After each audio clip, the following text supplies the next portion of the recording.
kampuni ya Hima Cement edukidde empaka za Pearl of Africa Rally bwe wadde omuvuzi w'emmotoka z'empaka Ambrose Byona yakazibwako eri omunyeeto cheeke ya bukadde bw'ensimbi za Uganda eziwera ddala 84.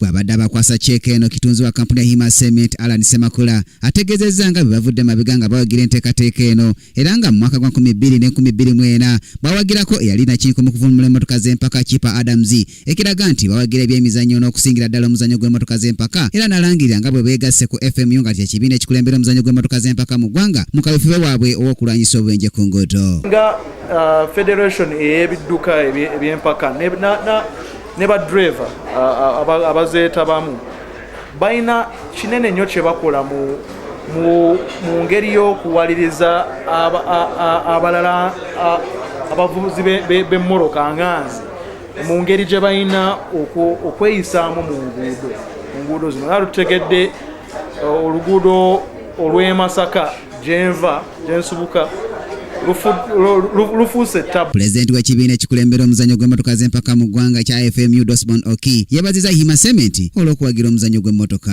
Sponsorship eno gyetuwadde egenda kutuyamba nnyo okutegeka emmotoka z'empaka eza Afrika zonna ze mumanyi bulungi nnyo. N'okusingira ddala nti no tujja kweyongerayo ku mulamwa gwe tubaddeko ogw'okulwanyisa obubenje ku makubo. Twasookera ddala ku Masaka Road era abasinga baasanyuka nnyo ekigenderero ekyo kye tukoze kubanga Masaka Road yeefukidde ddala ntaana.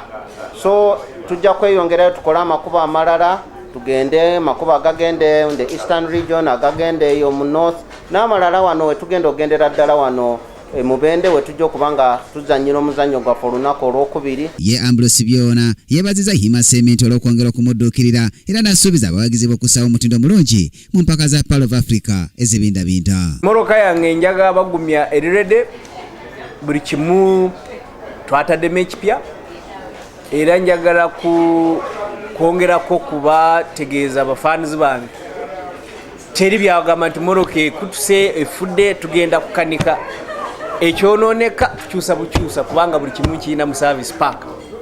Ogwange gwakuba entertaininga misinde gijja kuba gy'amaanyi era tusuubira tujja kuba ne helicopter mu bbanga ng'erimu badokita awo emisinde gijja kuba gy'amaanyi. Abavuzi abawera ddala 5 be bamaze okwewandiisa okuvuganya mu mpaka za Pearl of Africa Rally ezinayinda ng'ennaku z'omwezi 16 okutuusa nga 18 nga saketi esooka yakubeera busiika olw'ezikomekerezebwa ebitundu by'e Mubende. Ku Ra Kingdom TV amalindiro ag'ebyemizannyo Brian Katende.